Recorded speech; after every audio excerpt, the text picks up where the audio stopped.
Atos capítulo 10, a exposição será de todo o capítulo, então eu peço que vocês mantenham suas Bíblias abertas, mas eu vou ler de início do versículo 1 ao versículo 8, e depois nós vamos pular para o verso 44 a 48. Diz assim: Morava em Cesareia um homem de nome Cornélio, centurião da corte chamada Italiana, piedoso e temente a Deus com toda a sua casa, e que fazia muitas esmolas ao povo, e de contínuo orava a Deus. Esse homem observou claramente durante uma visão, cerca da hora 9 do dia, um anjo de Deus que se aproximou dele e lhe disse: Cornélio. Este, fixando nele os olhos e possuído de temor, perguntou: Que é, Senhor? E o anjo lhe disse: As tuas orações e as tuas esmolas subiram para a memória diante de Deus. Agora, envia mensageiros a Jope e manda chamar Simão, que tem por sobrenome Pedro. Ele está hospedado com Simão, curtidor, cuja residência está situada à beira-mar. Logo que se retirou o anjo que lhe falava, chamou 2 dos seus domésticos e um soldado piedoso dos que estavam a seu serviço, e havendo-lhes contado tudo, enviou-os a Jope. Vai lá no verso 44. Ainda Pedro falava estas coisas, quando caiu o Espírito Santo sobre todos os que ouviam a palavra. E os fiéis que eram da circuncisão, que vieram com Pedro, admiraram-se, porque também sobre os gentios foi derramado o dom do Espírito Santo, pois os ouviam falando em línguas e engrandecendo a Deus. Então perguntou Pedro: Porventura pode alguém recusar a água para que não sejam batizados estes que assim como nós receberam o Espírito Santo? E ordenou que fossem batizados em nome de Jesus Cristo. Então lhe pediram que permanecesse com eles por alguns dias. Vamos orar. Soberano Senhor, eterno Pai, graças te rendemos, agradecidos porque nessa noite a tua igreja, o povo chamado pelo teu nome, se reúne para prestar culto ao Senhor. Agradecemos porque por meio de Jesus Cristo, o nosso Senhor, somos aceitos, o Senhor se agrada em nós, o Senhor se agrada em nos tratar como filhos do Senhor, e o Senhor, ó Deus, instrui o nosso coração por meio da tua palavra, que nesse momento será pregada. Que o Senhor venha, Deus, ministrar, ó Deus, ao coração de cada um de nós, a fim de compreendermos, ó Deus, as verdades da Escritura para a tua própria glória, em nome de Jesus. Amém. Meus irmãos, após o milagre da ressurreição de Dorcas, ali na cidade de Jope, você tem isso nos versículos anteriores ao texto que nós lemos nessa noite. O apóstolo Pedro permaneceu naquela cidade por alguns dias na casa de Simão, o curtidor. Veja lá no versículo 43 do capítulo 9, essa informação que você tem passada por Lucas. Pedro ficou em Jope muitos dias em casa de um curtidor chamado Simão, um homem que trabalhava com couro. E seguindo o itinerário apontado por Jesus lá no começo de Atos dos Apóstolos, quando ele disse que o Espírito desceria sobre os seus discípulos e eles seriam então testemunhas em Jerusalém, Judeia, Samaria e confins da terra, seguindo então esse itinerário, é isso que Lucas está fazendo quando ele vai registrando o avanço do Evangelho nessas cidades. Chega a hora então do Evangelho chegar nos confins da terra. Veja que nós vimos que o Evangelho já tinha sido pregado em Jerusalém, e foi ali em Jerusalém que de fato o Espírito Santo foi derramado. O Evangelho foi pregado na Judeia, o Evangelho chegou em Samaria, e os samaritanos receberam também o Espírito Santo, e agora o Evangelho chegará aos gentios. Quando Jesus, lá no capítulo 9, encontrou Saulo no caminho de Damasco, nós vimos que naquela ocasião ele afirmou que Saulo seria para ele um instrumento para levar o Evangelho exatamente aos gentios. E nós vimos como foi trágica a conversão do apóstolo Paulo, ele que era um perseguidor da igreja e agora encontra o Senhor Jesus naquele caminho de Damasco e é separado para pregar o evangelho aos gentios. Mas há algo bastante importante aqui. O primeiro a pregar o evangelho aos gentios não é o apóstolo Paulo. O primeiro a pregar o evangelho aos gentios é exatamente o apóstolo Pedro. E por que Pedro está aqui tomando a frente? Pedro estava em Jerusalém quando o Espírito foi derramado, eles foram batizados com o Espírito Santo e falaram em outras línguas, a língua de todos aqueles povos que estavam ali reunidos em Jerusalém, e ali todos eles ouviram a proclamação do Evangelho. Quando o Evangelho chegou em Samaria, quem foi enviado para conferir se os samaritanos também tinham crido?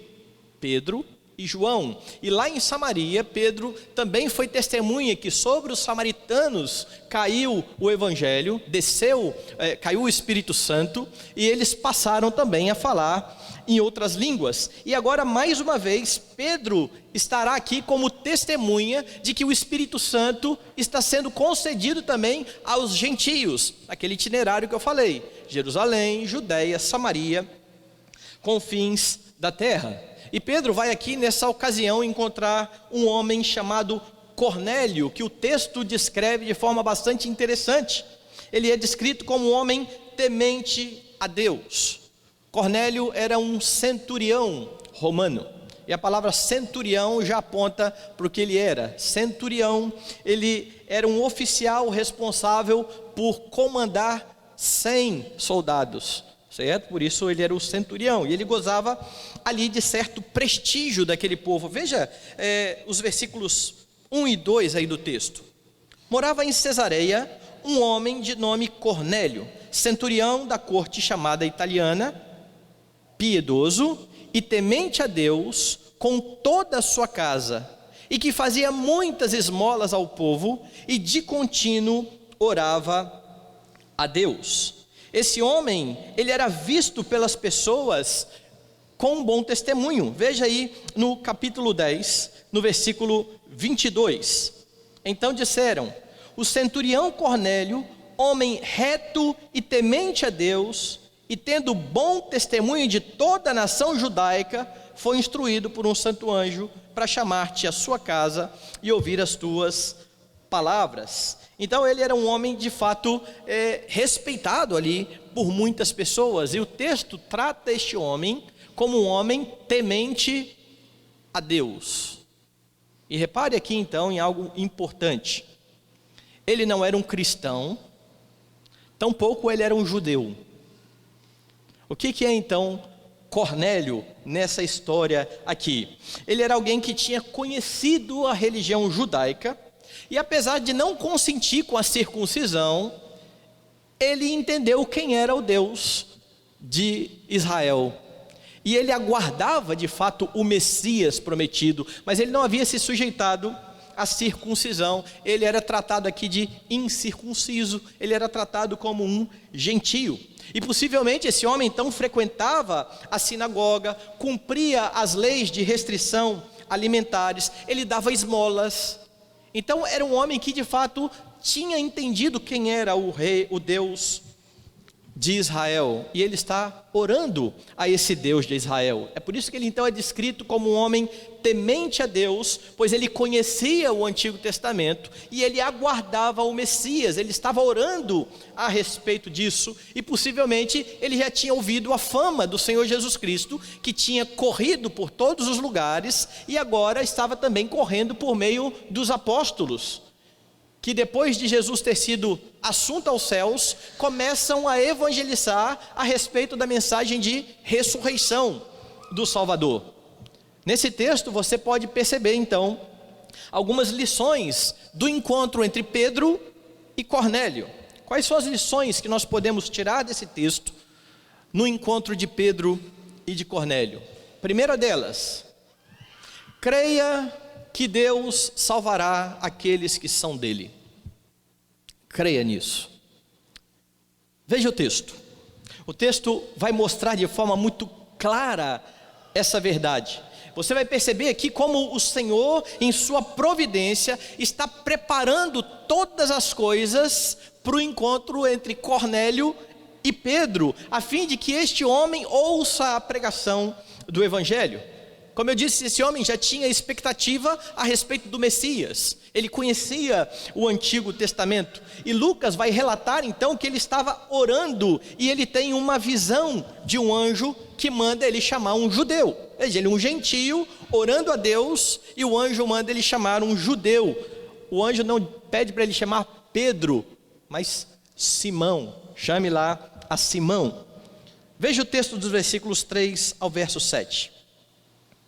Este homem observou claramente durante uma visão, cerca da hora 9 do dia, um anjo de Deus que se aproximou dele e lhe disse: Cornélio. Este, fixando nele os olhos e possuído de temor, perguntou: que é, Senhor?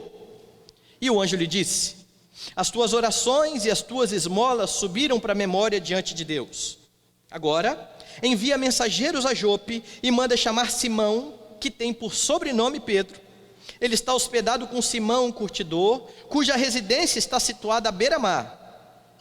Logo que se retirou o anjo que lhe falava, chamou 2 dos seus domésticos e um soldado piedoso dos que estavam a seu serviço, e havendo-lhes contado tudo, enviou-os a Jope.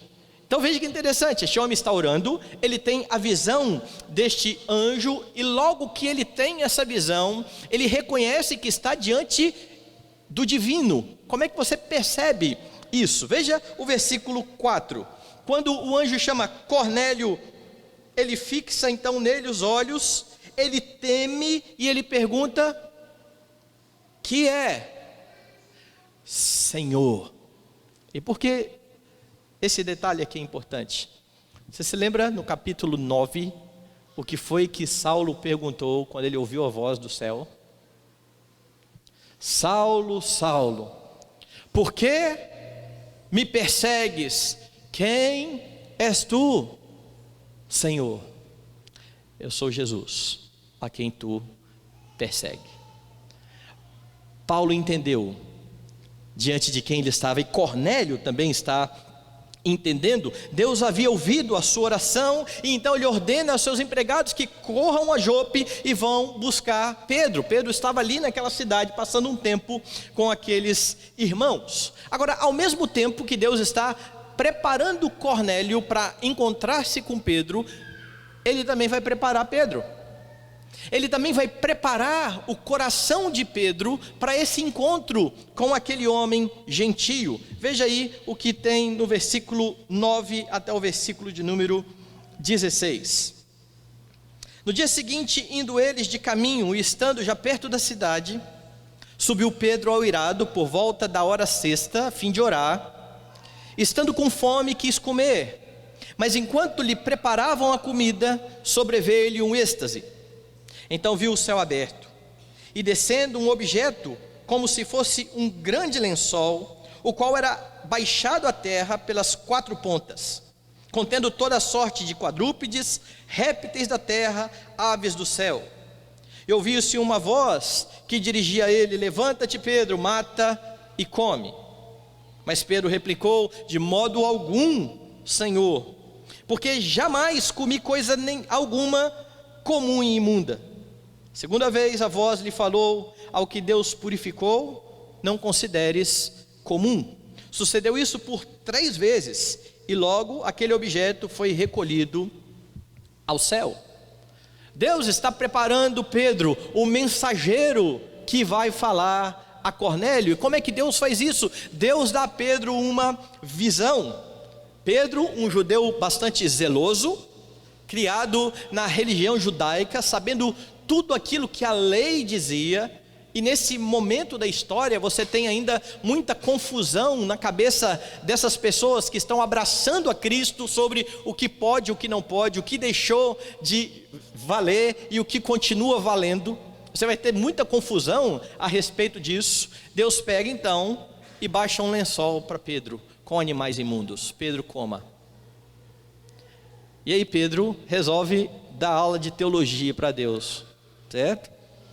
Senhor, jamais comi alguma coisa impura. Jamais. E o texto diz que por 3 vezes isso ocorreu. Depois que Pedro disse: olha, eu nunca comi nada impuro, Deus falou: não considere comum ou impuro aquilo que eu purifiquei. O lençol se recolheu e Deus baixou o lençol de novo. Mata e come. Senhor, nunca comi nada impuro, está lá na lei. Não considere impuro o que eu purifiquei. 3ª vez, Pedro mata e come. E parece que Pedro era de 3 em 3 sempre a história dele, certo? Pedro foi o que negou 3 vezes, foi aquele que foi perguntado, arguído 3 vezes, se amava o Senhor, e agora por 3 vezes ele de novo está sendo instruído por Deus, porque na cabeça dele, ele não pode comer aqueles animais. Mas o que Deus quer fazer aqui? Qual é a ênfase do texto aqui e do ensino? Verso 15: 2ª vez a voz lhe falou: ao que Deus purificou, não consideres comum. Deus estava preparando Pedro, um judeu, para se encontrar com um gentio. O judeu vinha crescendo, e desde a mais tenra idade ele aprendia que não se entra na casa de gentio, não se entra na casa de pessoas impuras. Ele sabia disso. Mas agora Deus vai mandá-lo à casa de um gentio. Deus vai enviá-lo até Cornélio, mas antes disso, Deus trata o coração de Pedro. E aí veja o versículo 17 até o verso 24. Enquanto Pedro estava perplexo sobre qual seria o significado da visão, eis que os homens enviados da parte de Cornélio, tendo perguntado pela casa de Simão, pararam junto à porta. Depois que tudo isso acontece, depois que essa experiência acontece, Pedro começa a meditar: o que será que está acontecendo? Ele quer compreender, ele quer entender o que Deus está falando então ao seu coração. E chegam então os enviados de Cornélio. Veja o verso 18: chamando, indagavam se estava ali hospedado Simão, por sobrenome Pedro. Enquanto meditava Pedro acerca da visão, disse-lhe o Espírito: estão aí 2 homens que te procuram. Levanta-te, pois, desce e vai com eles, nada duvidando, porque eu os enviei. E agora o Espírito fala diretamente a Pedro, dizendo: pode ir com eles, 2 gentios. Pedro está tentando compreender a visão que ele tinha tido, a experiência que ele tinha tido com o Senhor. Verso 21: e descendo Pedro para junto dos homens, disse: aqui me tendes, sou eu. A quem buscais? A que viestes? Então disseram: o centurião Cornélio, homem reto e temente a Deus, e tendo bom testemunho de toda a nação judaica, foi instruído por um santo anjo para chamar-te à sua casa e ouvir as tuas palavras. Ele então vai com estes homens até a casa de Cornélio. Creia que Deus salvará os que são dele. Creia que Deus buscará o perdido. Essa é a mensagem de Jesus, lembra? Porque o Filho do Homem veio buscar e salvar o perdido. E a sua convicção deve ser exatamente essa. E você percebe aqui nesse texto exatamente como o Senhor, na sua providência, está criando todo um ambiente para que Pedro e Cornélio se encontrem e haja então a conversão daquele homem, um encontro que não seria possível se não fosse a intervenção de Deus e a providência de Deus. Você tem dúvida? Pedro não iria a Cornélio, não, se Deus não tivesse dado aquela visão a ele. E então o Senhor está preparando todas as coisas, e Pedro vai reconhecer que o Senhor providencialmente preparou tudo para aquele momento. E era por isso que ele estava ali. Veja lá nos versículos 28 e 29, parte A, você tem exatamente isso. A quem se dirigiu, dizendo: vós bem sabeis que é proibido a um judeu ajuntar-se, ou mesmo aproximar-se a alguém de outra raça. Mas Deus me demonstrou que a nenhum homem considerasse comum ou imundo. Por isso, uma vez chamado, vim sem vacilar. Pedro aprendeu, entendeu o que Deus estava querendo com ele naquela visão que ele tinha dado. Creia que Deus salvará os que são dele. Meus irmãos, a história de Cornélio, ela se assemelha a uma outra história que nós lemos recentemente aqui ainda no ministério de Filipe. A história do eunuco. Aquele homem que estava lá naquele caminho deserto. E Deus tira Filipe de um lugar onde ele estava prosperando na sua pregação. As pessoas todas unânimes davam ouvidos a Filipe. E de repente Pedro destaca Filipe e diz: Filipe, vá para o caminho que se acha deserto. E Filipe vai. E lá naquele caminho deserto está passando o eunuco que vinha lendo o profeta e que por meio de Filipe ouve a mensagem do evangelho. Deus vai buscar aqueles que são dele.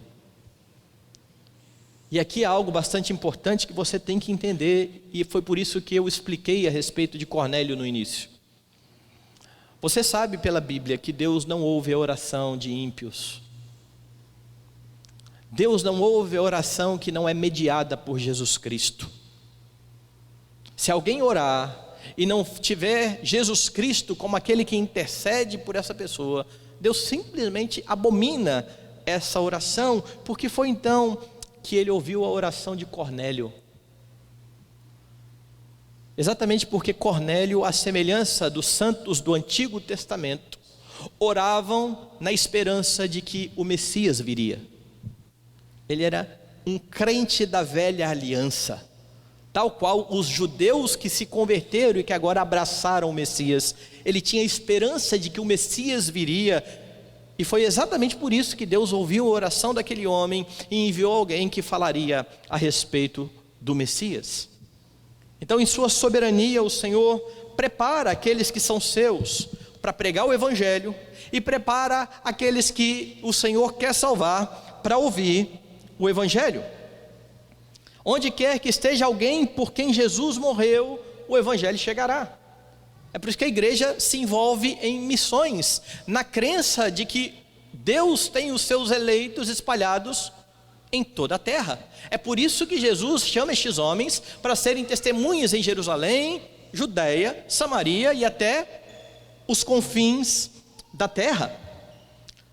Agora, o interessante é que alguns cristãos acham erroneamente que precisam ter uma experiência como a de Pedro e de Cornélio para poder pregar para alguém, e ficam esperando aí Deus mandar um anjo para dizer para quem que você tem que pregar. E eu tive uma experiência bastante interessante com isso quando eu trabalhava. Eu era recém-convertido, acho que tinha 1 ano que eu estava na igreja, e eu trabalhava num hotel em Guarapari, e tinha um barman do hotel que era também de uma igreja. E aí eu me sentei lá na hora do almoço para conversar um pouco com ele, e eu tinha uma camisa escrito Jesus é a resposta, mas estava escrito em inglês. Aí ele olhou e entendeu o Jesus só, e falou assim: o que está escrito na sua camisa? Eu falei: Jesus é a resposta. Ele falou: mas para que você está usando uma camisa em inglês que ninguém entende nada?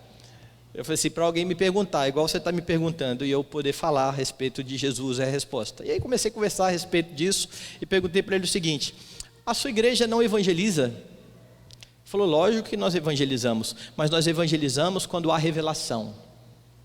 Eu falei: me explica isso aí. Eu falei: não, Deus fala para quem a gente tem que pregar o evangelho.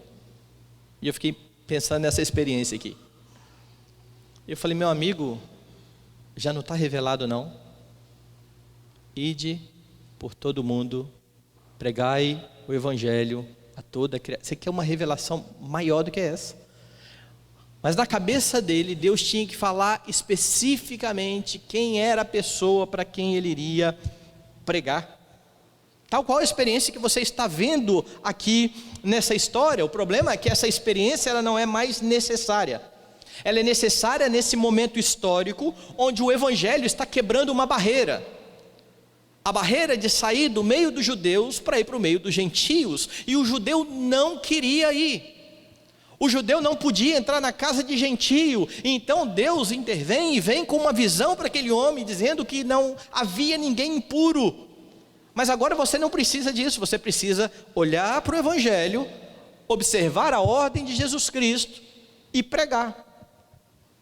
E se você pegar a ênfase do texto, indo, pregai o Evangelho a toda criatura. Você já foi comissionado para isso, então não se cale.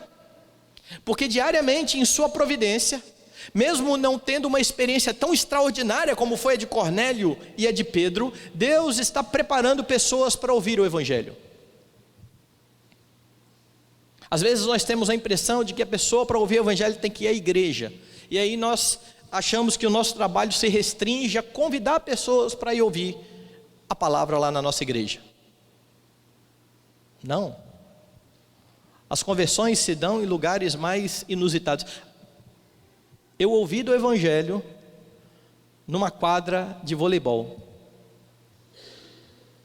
entre o intervalo de uma partida e outra.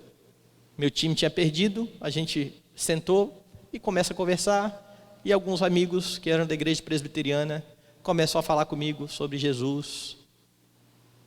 Imagine se aqueles meninos tivessem falado assim: vamos falar sobre isso aqui, não, aqui é lugar de jogar bola. Vamos chamar eles só para ir à igreja. Mas foi ali que eles começaram a falar sobre Cristo. Foi ali que eles começaram a questionar as coisas que eu cria. E começaram a colocar minhoca na minha cabeça, dizendo: você tem Bíblia em casa? E trazia versículo anotado, leia esse. E eu, curioso, querendo contrapor tudo que eles diziam, ia lá e lia a Bíblia e comecei a pensar a respeito daquelas coisas numa quadra.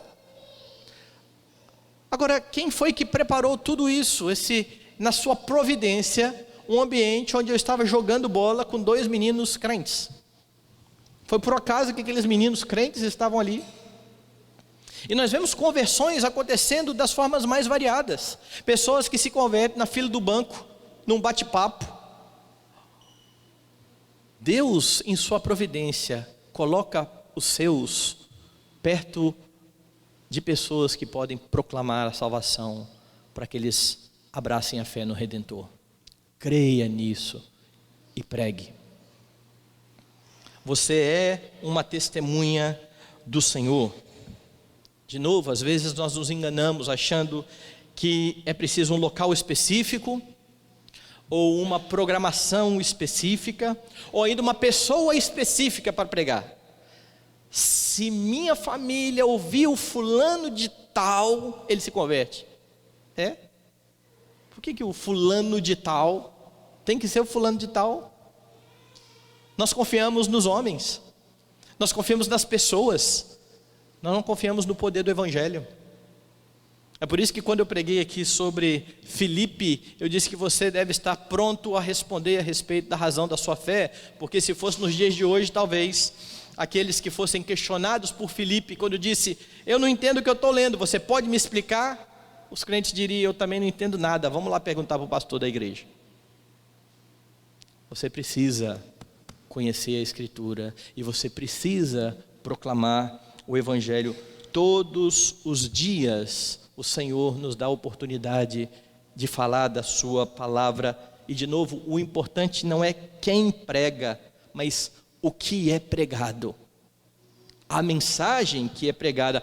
E isso nos leva a mais uma lição aprendida aqui nesse encontro. A primeira lição é: creia que Deus salvará os que são dele. A segunda lição: pregue o Evangelho. É para mim e para você essa ordenança. Agora, note de novo, a experiência foi extraordinária. Pedro tem uma visão, o lençol desce com os animais, Deus fala com ele, Cornélio está orando, o anjo vem, fala com Cornélio. Você já se imaginou numa experiência dessa? A experiência foi extraordinária, tanto para Pedro quanto para Cornélio. Entretanto, você pode observar algumas coisas aqui. A primeira delas: quando Pedro chega ali, naquela casa onde já estão Cornélio e todos os seus parentes e amigos, ele chamou todo mundo. Quando Pedro chega ali, a primeira coisa que Cornélio faz é se prostrar diante dele. Veja lá no versículo de número 25. Vou ler o 24 primeiro. No dia imediato entrou em Cesareia. Cornélio estava esperando por eles, tendo reunido seus parentes e amigos íntimos. Aconteceu que, indo Pedro a entrar, lhe saiu Cornélio ao encontro e, prostrando-se-lhe aos pés, o adorou. Mas Pedro o levantou, dizendo: ergue-te, que eu também sou homem. Primeira coisa que Cornélio faz, ele se prostra diante do apóstolo, e Pedro trata de dizer: fique em pé, não tem nada diferente em mim, eu sou pecador como você, eu sou um homem como você. Quem estava ali era Pedro, lembra? Aquele que se destacava geralmente entre os apóstolos, aquele que primeiro respondia, aquele que ouviu de Jesus: tu és Pedro, e sobre esta pedra edificarei a minha igreja.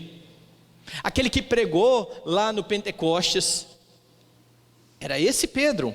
De fato ele tinha um destaque entre os apóstolos, mas ele não permite que Cornélio o trate com diferença, achando que ele é mais do que ele é de fato. Levante-se, eu sou um homem como você. Ou seja, a salvação não é porque era Pedro que estava ali. Não havia nada especial no apóstolo Pedro, poderia ser outro, mas como eu disse lá na introdução, Pedro está aqui porque ele é uma testemunha de que o Espírito Santo vai descer também sobre os gentios. Nesse ponto, tinha que ser Pedro ali, porque ele foi testemunha lá em Jerusalém, da descida do Espírito Santo. Ele foi testemunha lá em Samaria, da descida do Espírito Santo. Ele é uma testemunha no meio dos gentios, da descida do Espírito Santo, e isso vai fazer toda a diferença lá no capítulo 15, quando aconteceu o concílio da igreja, e Pedro deu o seu testemunho a respeito do Espírito Santo que desceu sobre os gentios, da mesma forma que desceu sobre os judeus. É por isso que é Pedro. Mas ele tira de si qualquer sombra de o apóstolo Pedro, e foi por isso que ele se converteu. Levante-se, eu sou um homem como você, um homem que teve a experiência extraordinária. Mas você vê mais uma questão aqui, a segunda questão. Depois de dizer que Deus, por meio de uma experiência, demonstrou que nenhum homem é comum ou imundo, Pedro vai falar ali a razão de estar naquele lugar. Eu já li o texto onde Pedro diz isso, quando ele chega na casa e diz: vocês bem sabem, no versículo 28, que é proibido a um judeu ajuntar-se ou mesmo aproximar-se a alguém de outra raça, mas Deus me demonstrou que a nenhum homem considerasse comum ou imundo. Por isso, uma vez chamado, vim sem vacilar. Pergunto, pois, veja a pergunta: por que razão me mandaste chamar? Por que razão? Cornélio vai começar a responder, e há algumas coisas também interessantes aqui na resposta. Veja aí o verso 30. Respondeu-lhe Cornélio: faz hoje 4 dias que por volta desta hora estava eu observando em minha casa a hora 9ª de oração, e eis que se apresentou diante de mim um varão de vestes resplandecentes e disse: Cornélio, a tua oração foi ouvida, as tuas esmolas lembradas na presença de Deus. Manda alguém a Jope chamar Simão, por sobrenome Pedro. Acha-se este hospedado em casa de Simão, curtidor, à beira-mar. Então o que Cornélio relata aqui é o seguinte: eu tive uma experiência, Pedro. Eu vi um anjo, e esse anjo disse que eu era piedoso, e esse anjo disse que as minhas boas obras chegaram até o trono de Deus. É isso que ele está dizendo aqui. Ele está relatando a sua experiência e testemunhando que o anjo afirmou que Deus viu as boas obras daquele homem. E mais ainda, esse anjo mandou ele chamar o apóstolo Pedro. Cornélio teve uma experiência extraordinária. Cornélio era um homem que praticava boas obras, mas ele não será salvo porque ele teve uma experiência. tampouco vai ser salvo porque ele fazia boas obras. Ele vai ser salvo por causa da pregação da palavra. Veja, Pedro está perguntando, como eu disse aí no versículo de número 33. Portanto, sem demora, mandei chamar-te e fizeste bem em vir. Agora, pois, estamos todos aqui na presença de Deus, prontos para ouvir tudo que te foi ordenado da parte do Senhor. Jope, a cidade onde Pedro estava, ficava a 56 quilômetros mais ou menos de onde Cornélio estava. Ele mais do que depressa manda os homens lá. Pedro chega, ele conta a experiência, ele fala de como ele era um homem de boas obras e que Deus reconhecia isso, mas diz: me fale o que Deus quer que você fale para mim. E o que Pedro faz? Ele prega. Qual é a mensagem? Jesus Cristo é o Salvador. Veja se a mensagem não é essa. Primeira coisa que Pedro fala no seu sermão é que o evangelho não é somente para os judeus. Veja no versículo de número 34. Então falou Pedro dizendo: reconheço por verdade que Deus não faz acepção de pessoas, pelo contrário, em qualquer nação, aquele que o teme e faz o que é justo lhe é aceitável. É assim que Pedro começa então o seu sermão, a introdução do seu sermão. Eu reconheço que Deus não faz acepção de pessoas. Ele tinha descoberto isso já quando Deus baixou lá o lençol e disse a ele: não considere comum ou imundo aquilo que eu purifiquei. E agora ele usa isso na sua pregação. Deus não é um Deus local, Deus não é o Deus de Israel, Deus vai ser adorado em toda a terra. A promessa de Abraão é para todos os habitantes da terra, para todas as famílias da terra, ainda que o judeu tenha se perdido com essa mensagem e tenha entendido que Deus era um Deus deles local, e por isso que eles achavam que não podia se envolver com os gentios. Mas Pedro está dizendo o contrário: o evangelho não é somente para o judeu. Por quê? Veja o verso de número 36. Esta é a palavra que Deus enviou aos filhos de Israel, anunciando-lhes o evangelho da paz, por meio de Jesus Cristo. Este Jesus Cristo é o Senhor de todos, não é só de Israel, de judeus e de gentios. A mensagem que Deus enviou a Israel foi a mensagem para promover a paz entre quem? Entre judeus e gentios. Paulo vai falar sobre isso nas suas epístolas. Ele veio e evangelizou paz a vós outros que estáveis longe, e de ambos fez um só corpo. Jesus Cristo é o Senhor de todos, de judeus e de gentios. E ele fala mais: Jesus Cristo é o Messias. Veja aí o que Pedro vai continuar a pregar para esse homem. Verso de número 37.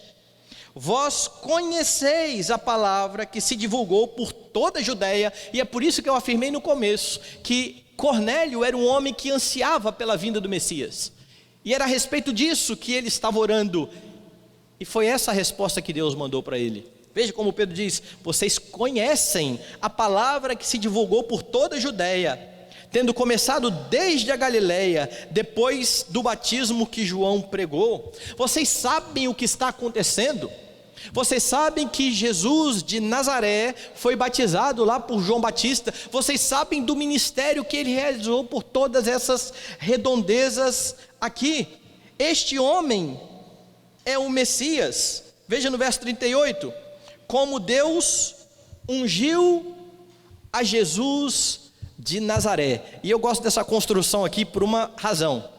Geralmente quando você vê o nome de Jesus, Jesus Cristo, a ponto de alguns acharem que Cristo é sobrenome de Jesus.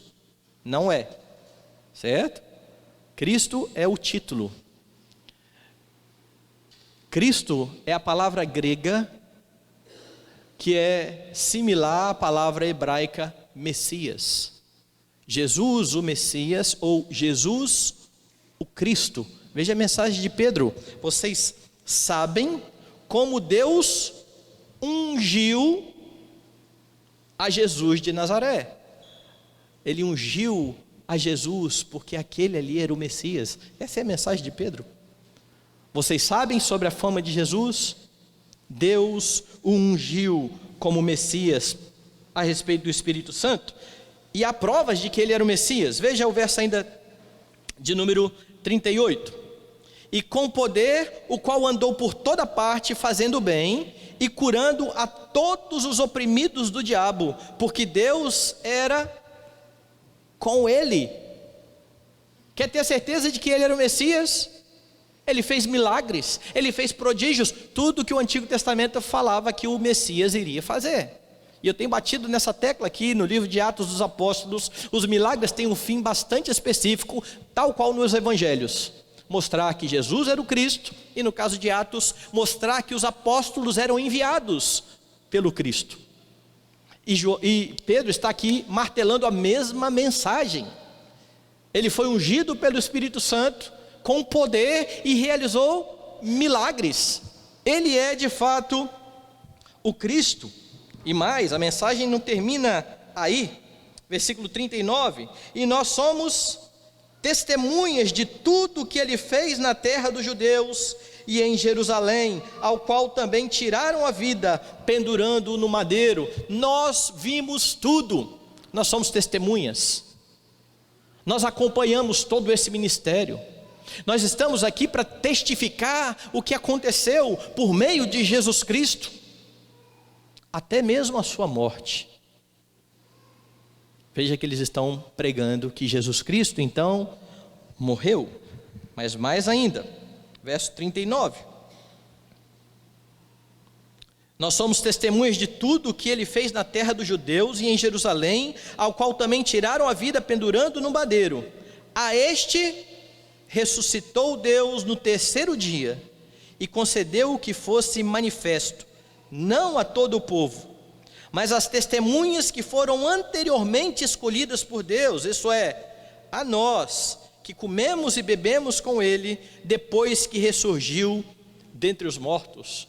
E Pedro faz questão de frisar no sermão, que eles testemunharam não só a morte, mas eles testemunharam também a sepultura vazia, e mais do que isso, aquele que ressuscitou, ressuscitou corporalmente, eles comeram com ele. A mensagem fala a respeito da ressurreição do Senhor Jesus Cristo. E aí no verso 42, e nos mandou pregar ao povo e testificar que ele é quem foi constituído por Deus, juiz de vivos e de mortos. Ele é o juiz de toda a terra. Essa é a mensagem que deve ser pregada. Mas, verso de número 43, dele, todos os profetas dão testemunho de que por meio de seu nome, todo aquele que nele crê, recebe remissão de pecados. Quer mensagem mais completa que essa? Pedro anuncia Jesus Cristo, e de novo, aquele homem teve uma grande experiência, aquele homem fazia muitas obras, mas ele precisava ouvir a mensagem do Evangelho para a salvação. E a mensagem, aquele que crê que Jesus Cristo é o Filho de Deus, que morreu e ressuscitou, que é juiz de toda a terra, pode perdoar os que se arrependem e se achegam a ele. Jesus disse isso: o Filho do Homem veio buscar e salvar o perdido. O Evangelho é anunciado a Cornélio e aos seus com fidelidade. Então entenda isso. Deus, primeiro ponto, busca aqueles que são dele, mas o homem só é salvo quando ele ouve e entende a respeito daquele que morreu por ele. Tem muita gente que, quando a gente fala a respeito de eleição e predestinação, diz: então Deus vai salvar de qualquer jeito mesmo, não precisa pregar. Está aqui. Este homem era um escolhido por Deus. Você tem dúvida de que ele era escolhido por Deus? A ponto de Deus pegar Pedro e dizer: Pedro, vai lá na casa dele. Mas para ser salvo ele precisava ouvir. É por isso que Paulo vai dizer lá que é necessário enviar pessoas para pregar. Como crerão naquele de que nada ouviram? E Cornélio está ouvindo a respeito de Jesus Cristo que morreu em lugar de pecadores. Não são as experiências que salvam.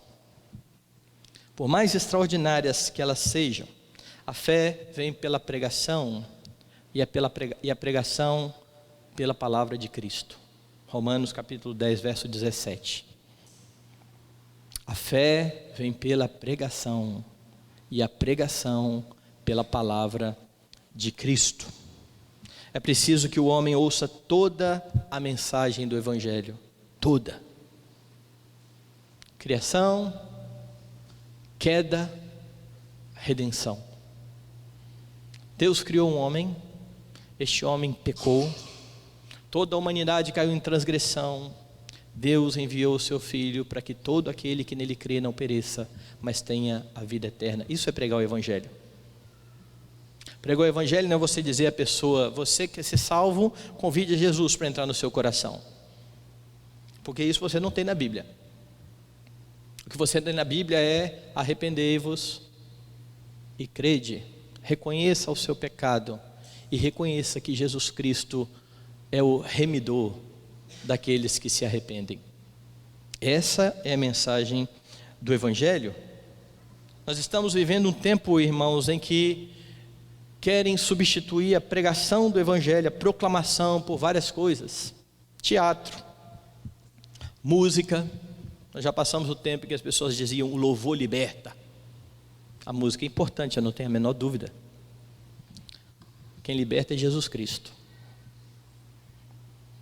por meio da proclamação da palavra. Você não vê os apóstolos formando um grupo de teatro para ir fazer pantomima pela Galileia. Você vê estes homens comprometidos com a proclamação do Evangelho, fiel, toda a mensagem. Mas como eu já disse, parece que nós perdemos a confiança no poder do Evangelho, e Paulo diz que o Evangelho é o poder de Deus para a salvação de todo o que crê. Mas não, nós precisamos de algo mais. Nós precisamos de teatro, nós precisamos de música, nós precisamos de ação social, porque senão não dá para o homem se aproximar do Senhor Jesus Cristo. E mais, pior do que isso, nós substituímos a pregação do Evangelho por testemunho pessoal. Eu me lembro que quando eu converti, lá em 93, a febre das igrejas era encher as igrejas para ouvir testemunho. E aí chegava, quanto pior o testemunho, melhor. O indivíduo chegava lá e dizia: eu era terrível, eu roubei, eu matei, eu fumei maconha, eu me prostituí. Era 1 hora contando desgraça. E depois de 1 hora, e Jesus Cristo me salvou, acabou o culto. Quem quer aceitar Jesus, levanta a mão. Graças a Deus parou um pouco esse negócio. Mas eu cansei de ouvir essas coisas, porque nós não cremos que a mensagem do Evangelho salva, mas um testemunho impactante desse salva. Um filme, eu lembro quando lançou A Paixão de Cristo, melhor coisa para evangelizar, A Paixão de Cristo. Tem um livro melhor, muito melhor. Não vamos assistir a novela da Record. E em todos esses casos vale a máxima: o livro é melhor que o filme, não tenha dúvida. Mas nós queremos substituir essas coisas porque nós não cremos no poder do Evangelho que os apóstolos criam e que por isso pregavam, e a igreja crescia. Deus salva pela loucura da pregação, não é isso que Paulo fala? Deus decidiu fazer isso, salvar pela loucura da pregação. Anuncie a Jesus Cristo. Ninguém vai ser salvo por experiência, e ninguém vai ser salvo também por boas obras. Cornélio era um homem reconhecido por Deus como alguém que fazia boas obras. Agora, se ele não cresce no Messias prometido, sabe para que serviriam as boas obras dele? Para nada. E por que eu estou enfatizando isso? Porque às vezes nós caímos no erro de achar que nós conhecemos pessoas boas, honestas, que só falta ser crente, certo? Tão boa que ela é, que a gente não precisa pregar para essa mais, a gente precisa pregar para aqueles que estão muito perdidos mesmo. Esse aqui não, esse aqui está encaminhado, ele é bom, ele é honesto, ele faz boas obras, ele faz caridade, ele ama o próximo. Ele está perdido. Da mesma forma que Cornélio estaria perdido, se ele não tivesse ouvido sobre Jesus Cristo e abraçado o Salvador. A fé não é por boas obras, a fé ou a salvação não é por boas obras, a salvação é por meio de Jesus Cristo. Às vezes, de novo, nós estamos rodeados dessas pessoas boas. Diga a elas a razão para ser bom. Não basta fazer boas coisas, é preciso fazer boas coisas para a glória daquele que se deu na cruz do Calvário. Esse é o Evangelho. Qual é a lição que você aprende aqui? Você precisa pregar o Evangelho. Não terceirize isso. Não terceirize. E não ache que vai ser aquele pregador, aquela pessoa. Não ache isso. Pregue. Por último, não faça acepção de pessoas. É isso que você aprende aqui também nesse texto. Você aprende aqui que a igreja do Senhor, ela é composta de pessoas de toda tribo, língua, povo e nação. E foi por isso que Jesus ordenou o testemunho não só em Jerusalém, mas em Jerusalém, Judeia, Samaria e confins da terra. Nesse sentido, então, é que nós dizemos que a igreja do Senhor, ela é católica. O que significa católico? Universal. Ela não é romana, mas ela é católica. Ela é composta de pessoas que estão espalhadas por toda a face da terra e que creem em Jesus Cristo como Redentor. E ela é assim porque essa foi a promessa a Abraão: em ti serão benditas todas as famílias da terra. Então, após ouvir o Evangelho, o que você tem aqui no texto é gentios, aqueles que estavam longe, crendo em Jesus Cristo e sendo aproximados da comunidade de Israel. E para que isso ocorresse, foi que Deus deu a experiência para Pedro, mostrando que não havia ninguém impuro como o judeu achava, e Pedro reconheceu isso, como nós lemos aqui nos versículos 34 e 35, e eu vou enfatizar. Então falou Pedro dizendo: reconheço por verdade que Deus não faz acepção de pessoas, pelo contrário, em qualquer nação, aquele que o teme e faz o que é justo, lhe é aceitável. E agora a pregação alcança os gentios, eles creem no Senhor Jesus Cristo e o Espírito Santo é derramado sobre eles. Acontece a mesma experiência que aconteceu em Pentecoste. Eles passam a falar em outras línguas. Aconteceu a mesma experiência que houve em Samaria. Eles passam a falar em outras línguas. Essa experiência não vai se repetir. Ela está se repetindo algumas vezes aqui no livro de Atos, exatamente para demonstrar a catolicidade da igreja. O Espírito está sobre os judeus, assim como está sobre os gentios, assim como está sobre os samaritanos, assim como está sobre o povo da Judeia, assim como está sobre qualquer crente. O texto não quer ensinar que nós devemos buscar uma experiência tal qual essa e falar em línguas. O texto quer mostrar para você que se você creu em Jesus Cristo, você faz parte dessa igreja una, santa, apostólica, católica, a igreja do Senhor Jesus Cristo. Pedro, que já havia reconhecido então que Deus não faz acepção de pessoas, vai aproveitar essa situação. Veja lá, volte para o texto, verso 44.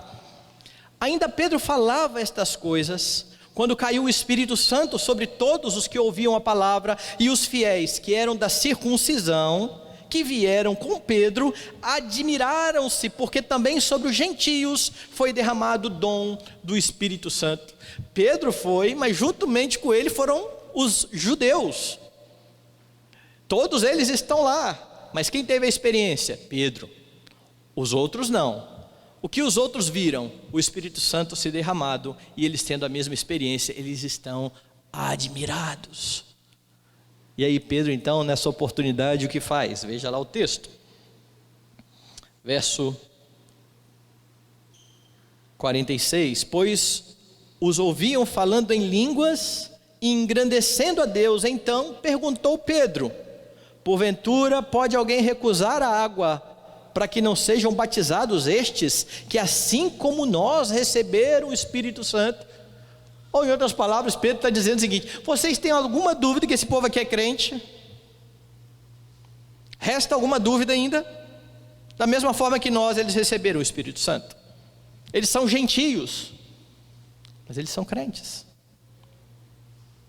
Nós vamos ou não vamos batizar? Nós vamos negar a água do batismo para pessoas que já foram batizadas pelo Espírito de Deus.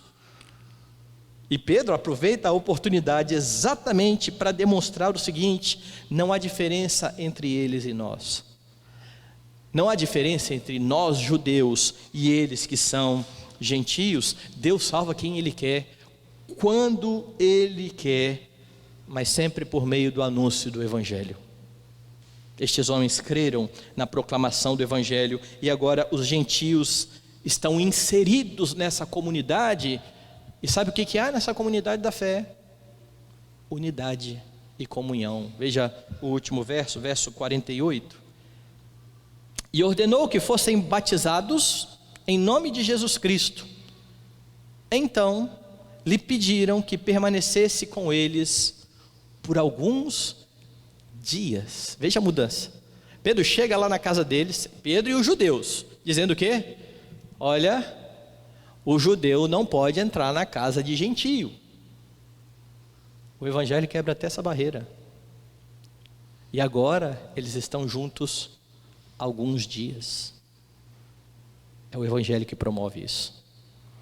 E é por isso que nós não podemos ter acepção de pessoas. Fazer acepção de pessoas é uma só fé, um só batismo, uma unidade promovida pelo Espírito, que é evidenciada quando estes homens estão aqui todos juntos e querem permanecer juntos.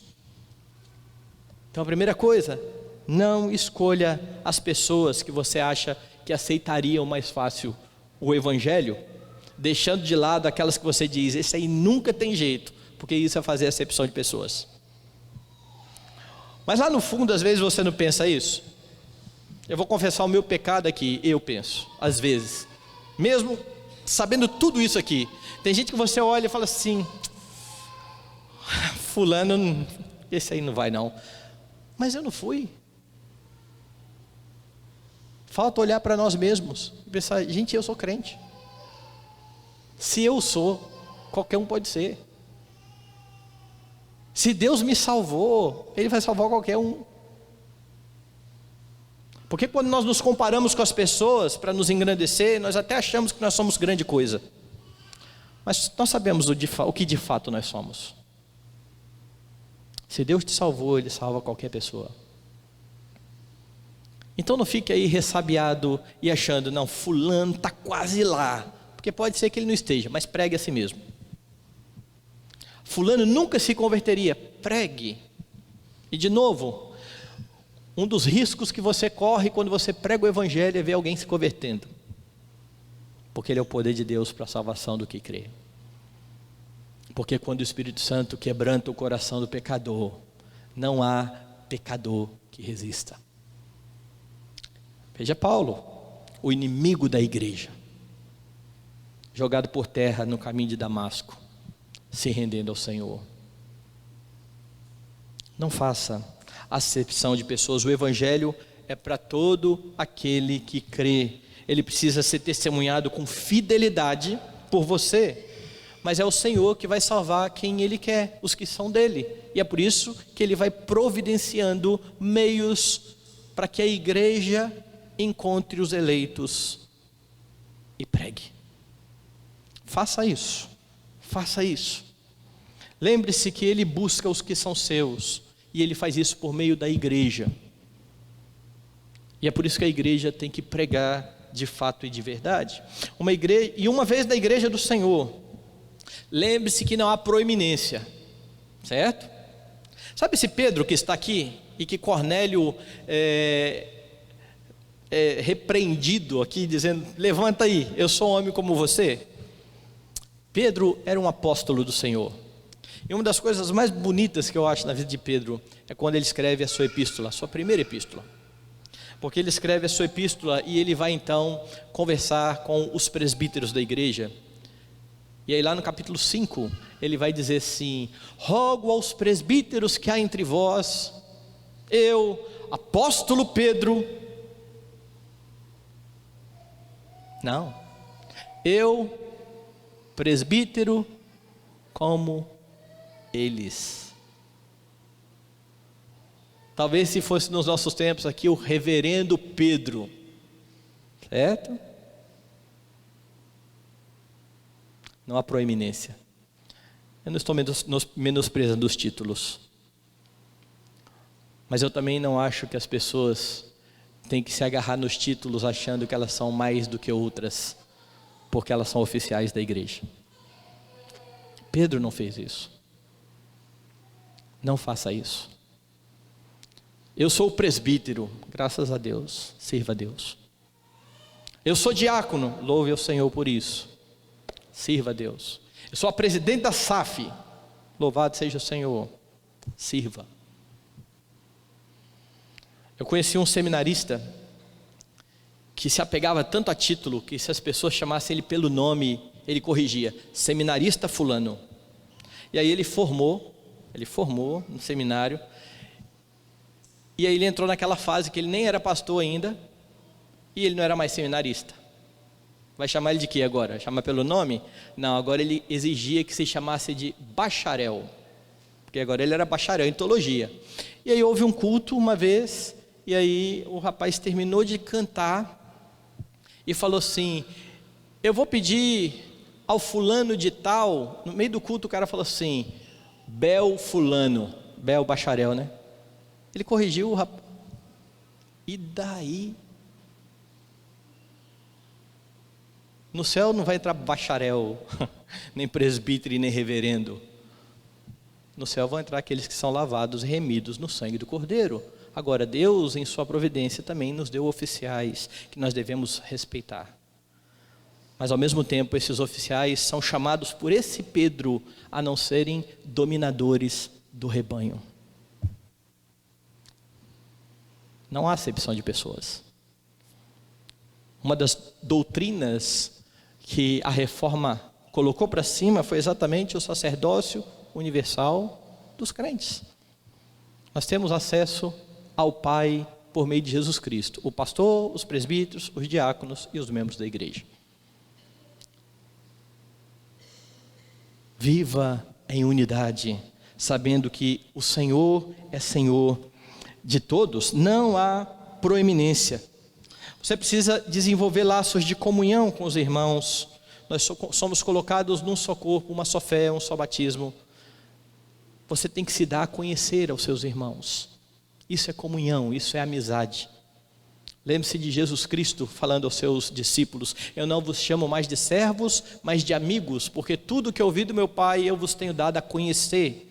Para haver comunhão de verdade é preciso se dar a conhecer. Então não se feche, estabeleça laços com os irmãos. A igreja é do Senhor e caminha unida para a glória do Senhor. Não pode ser uma unidade dominical. É preciso se envolver uns na vida dos outros, como você tem o relato da igreja primitiva. Agora, nós somos de fato tentados a desenvolver amizade com aqueles que pensam mais parecido conosco. Isso é uma tentação. Mas nós devemos rejeitar essa tentação, lembrando que Deus promoveu comunhão entre pessoas que nunca teriam. Um judeu e um gentio. Eles estão juntos, porque o Evangelho quebrou o muro da separação. O encontro de Jesus, de Pedro com Cornélio, meus irmãos, nos traz então algumas lições. Primeiro, Deus salvará aqueles que são dele. Creia nessa preciosa verdade. Lembre-se que Jesus orou por aqueles que o Pai lhe deu, lá no capítulo 17, João, e nessa oração estavam incluídos todos aqueles que viriam a crer, eu, você e aqueles que vão crer depois de nós, todos incluídos na oração sacerdotal de Jesus Cristo. Ele é o bom pastor que vai atrás das suas ovelhas.